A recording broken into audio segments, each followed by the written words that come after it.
My son's mom moving to Atlanta was supposed to make life easier. I'd be able to pursue my career and he'd have both parents within a few miles of one another, but the recent changes to my parenting schedule have made it nearly impossible for me to work. And on top of the stress, I recently caught my son doing the unthinkable. I woke up this morning and I was just about to start making breakfast, and then I remembered that yesterday I told him I'm not making him breakfast today because it has been incredibly frustrating to watch him slowly eat breakfast over the course of like 45 minutes, only to eventually say he's not hungry and try to throw it away. I kind of lost it. I was like, you know what? No more. You make your own breakfast tomorrow. So everybody has kids, everybody figures it out. So I don't want to make it seem like my situation is just so extreme. I think the stress of like trying to figure out work stuff, trying to figure out like a sitter, because I need to get him a sitter, trying to figure out Christmas and finances, like it's getting real. Just knowing things are pretty much slowed down for the next month, uh, it has me a bit anxious as I look forward into 2025. In full disclosure, I actually just lost a big job that I was expecting to have for next year. So that has definitely shaken me up a bit because that job was going to be security, and losing my security blanket, if you will, makes it feel like the walls are closing in a little bit on me. Losing my security is terrifying. As a creative entrepreneur, there's no guarantees, and this was about as close to a sure thing as you can get. So I am devastated, but I'm not going to let it ruin the season. You guys are awful.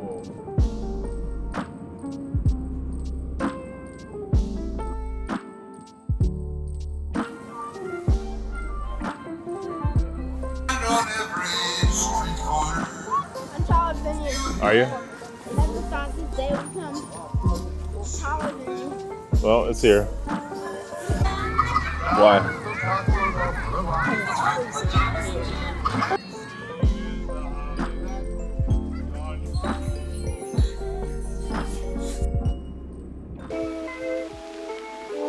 Howdy.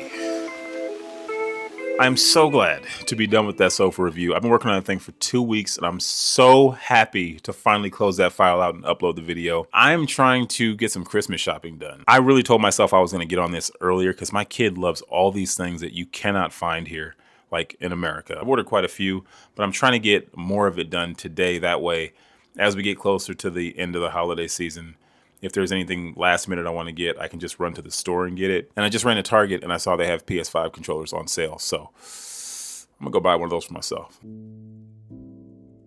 Work usually slows down during the holidays anyway, so this was mostly expected, but I was sure I'd have something to look forward to at the top of the new year. So rather than gearing up for another long run, I've been trying my hardest not to think about what's next.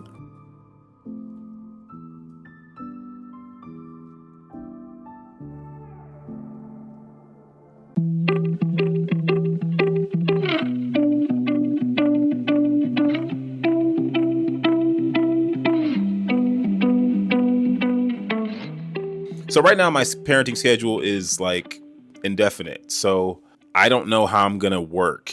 I got a call this morning, or I got a text this morning about a job in a few days, and I need to take it, but I don't know how I'm going to pull it off. I need to figure out a childcare situation.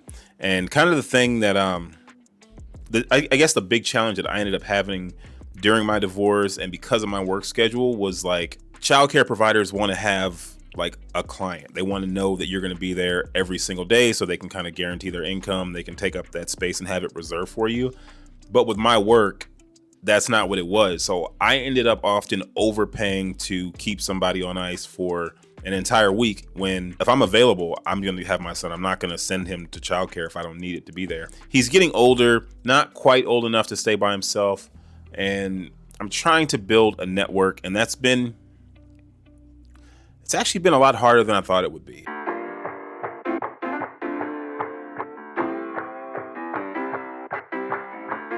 One thing that content creators have been pretty good about keeping to themselves is how difficult it is to vlog in a coffee shop these days because these tables are tiny. Like, I have my iPad out, I got the camera out. There's just not enough room to even have a coffee at this point. I think one of the bigger challenges that I have, particularly being new to the area, is like networking. And I've managed to meet some new people, and that's created opportunities. But the thing is, if I have to turn down a job because it doesn't fit my parenting schedule, it makes, maintaining that relationship pretty difficult. So I really want to try to make this one work.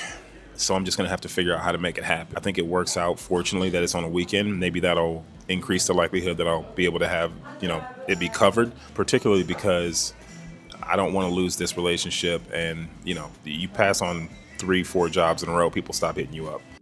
And that's exactly what happened. I lost a job because I couldn't find a sitter. There's been moments since my divorce where I've wondered if I'm even capable of doing it all by myself. Honestly, situations way darker than this. And in times like these, I have to remember that I've done this before. Enough. 2 hours. You got 2 people. I'll be at school. So what you're telling me is I'll be solo, so it's going to be harder. Yes, everything is harder by yourself.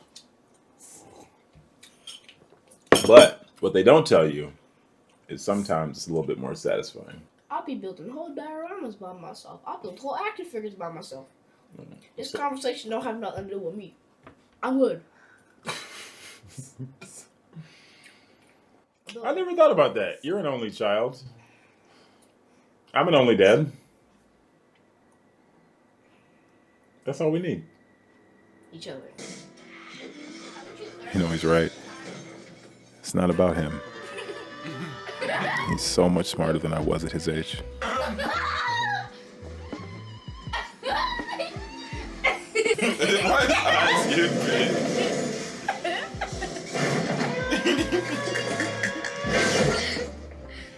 like things that are brass with little holes in them because they're great for passing light through.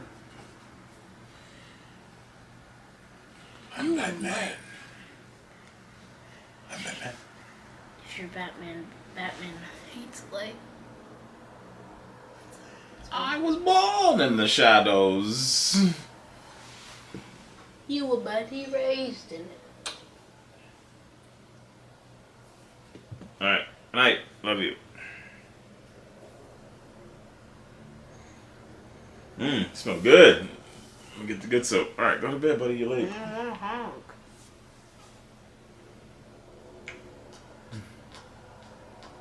Okay, good night. Love you. Marcus. Okay, I love you, Dad. Love you, Sonny. Good night. For breakfast, what would you like?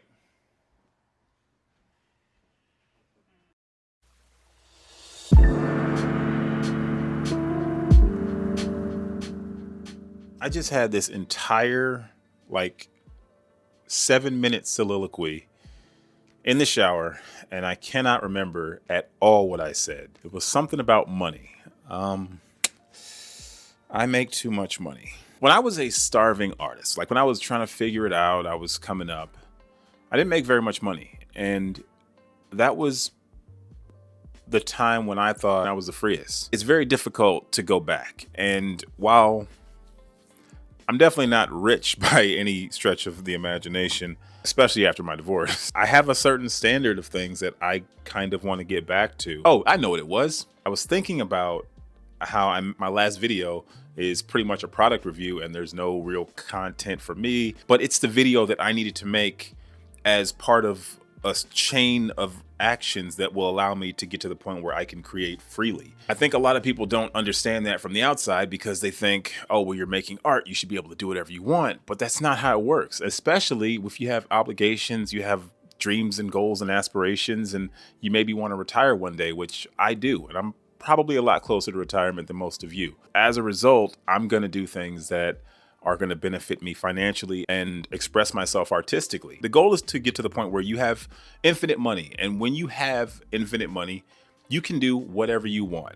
The losses are all yours. You're taking all the financial responsibility, and that's great. But it's also not very realistic for most people. Most of us are going to have to work in some capacity. And in order to reach the point one day where you have enough money to stop working, you're going to have to do something for someone else in order to get money.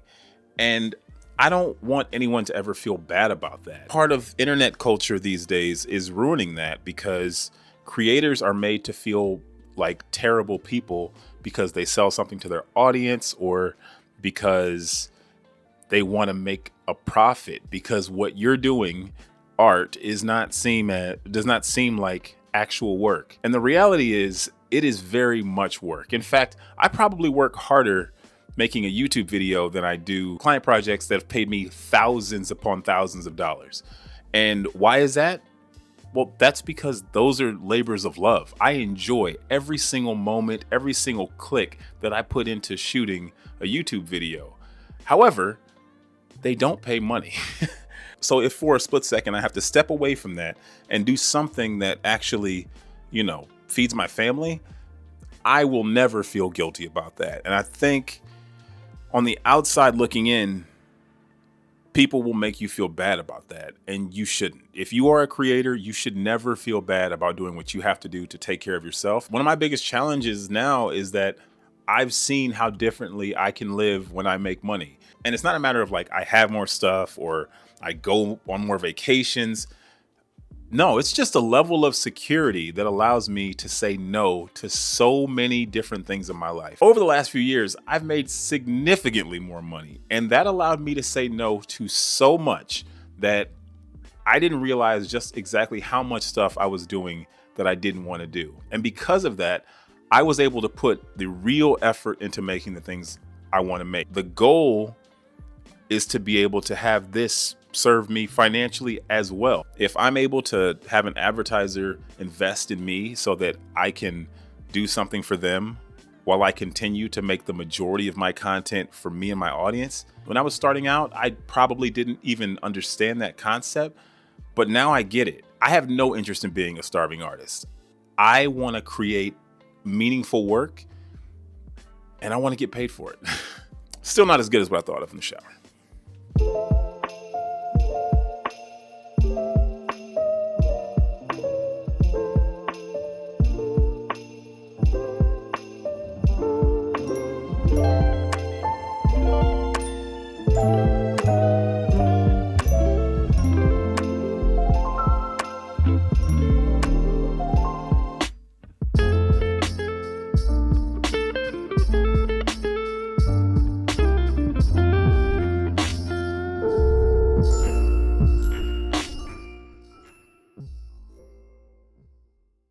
So last night, my son did the unthinkable.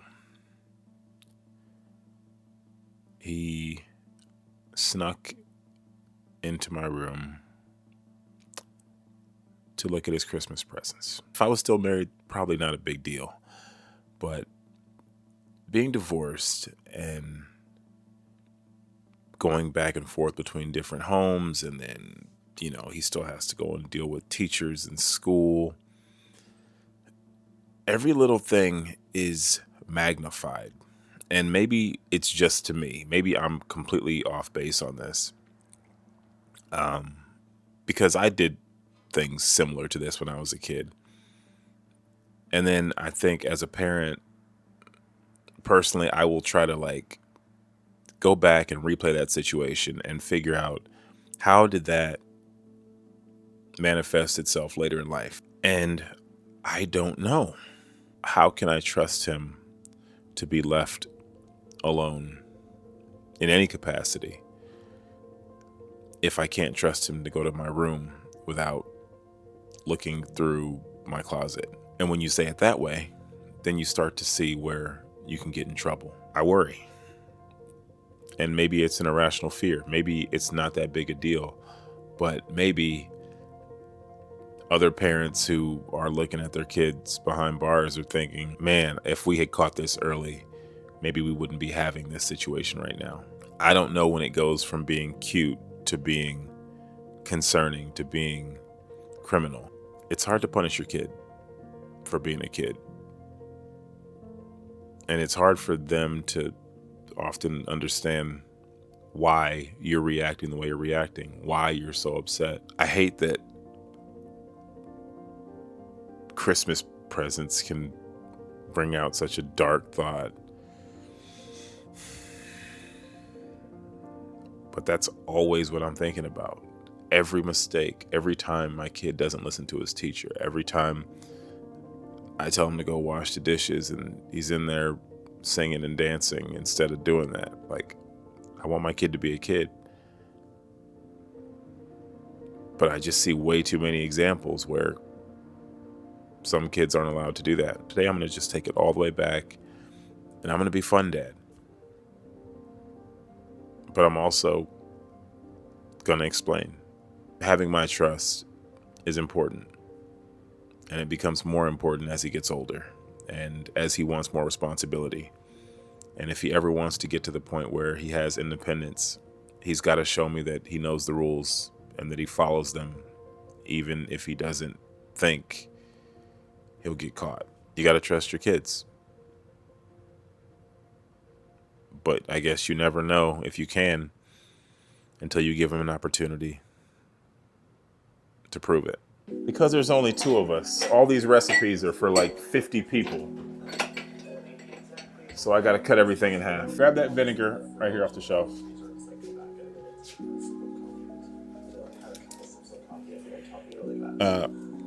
Open it up.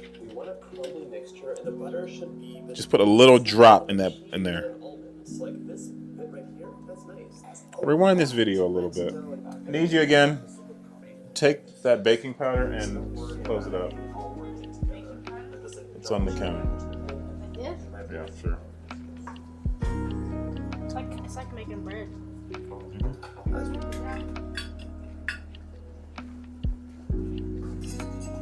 Why'd you touch the inside of the oven? There was a moment when he was trying to pick up a biscuit, but didn't want to get his hands dirty. And I reminded him that you can't make an omelet without breaking a few eggs. And in that moment, I thought about parenthood. It's messy, imperfect, mistakes will be made. But if you're in the game, if you're a parent, that's just the reality. It's my job to be present, clean up the mess, and as long as I put in as many of the right ingredients as possible, I should be proud of the results.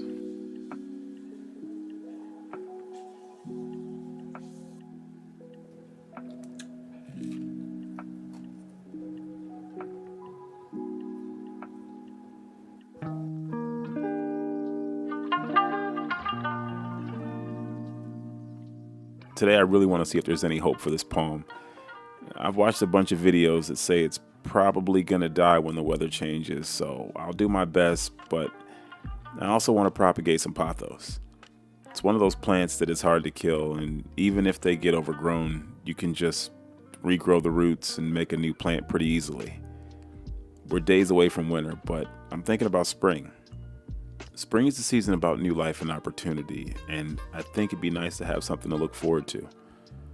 When I was going through my separation, I started gardening, and I'm not even sure why, but I really fell in love with watching things grow, and I love the idea of being surrounded by more life.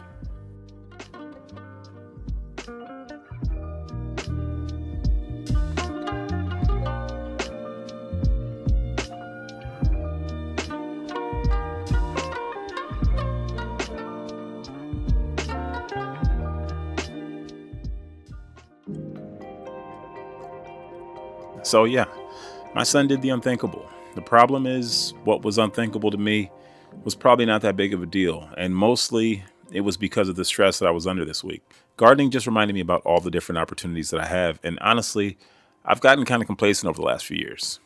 I've made significantly more money, and mostly it was doing one thing. And coming into creative entrepreneurship, I was doing a lot of different stuff, always trying to make a buck, and it was nice to finally not have to chase things. The problem is I don't feel in control. I don't know why I've been so blessed, and as a result, I'm always wondering when my luck is finally going to run out. So I've decided to take more control going forward. I'd actually forgotten that one of the reasons why I returned to vlogging was because I wanted to learn how to edit videos. I haven't edited a project for a client in several years, and as a result, I'm pretty rusty. But I'm hoping to kind of get there and eventually get to the point where I have the skills to be able to go out and shoot smaller client projects in addition to the mainstream work I'm already doing. That'll give me another small source of income that I can use. That way I can still maintain the flexibility that I have and that I need in order to be there for my son, as well as be available to take my regular work. I don't really want to have to get a sitter, but I feel like I'm going to have to find somebody that I can rely on so that it can kind of relieve the stress for times when I'm running a little bit late because I'm coming from the other side of town. I need somebody to maybe just pick them up or to cover me when I have these last minute jobs on weekends. Now, those don't happen too often, but every once in a while, if there's an opportunity, I'd like to take it. I'm not interested in taking a step back financially, and I've got some pretty lofty goals coming up for next year. So diversifying things and finding other avenues to make money is definitely going to help me to relieve any kind of financial stress that I'm feeling, and hopefully also give me like a sense of security that just doesn't really exist. Not to mention, I'm also building this channel in a way that's going to allow me to bring in sponsors, which is something I really haven't ever done on this channel before, but it's part of the plan. I want to build something special, and in order to have the incentive to continue to do it, I think it is important for me to really think about the financial component, which is something that on this channel I've never really considered. Definitely am not interested in compromising my brand or my product for a brand or sponsorship or anything, which is why I don't ever want to rely on YouTube. But I think that the more options that I have, the more security that I have, the less I have to lean on any one thing. And I think that puts me in the best position to really be able to do things on my own terms. You know, I don't want to sacrifice the time that I have with my son for work or vice versa.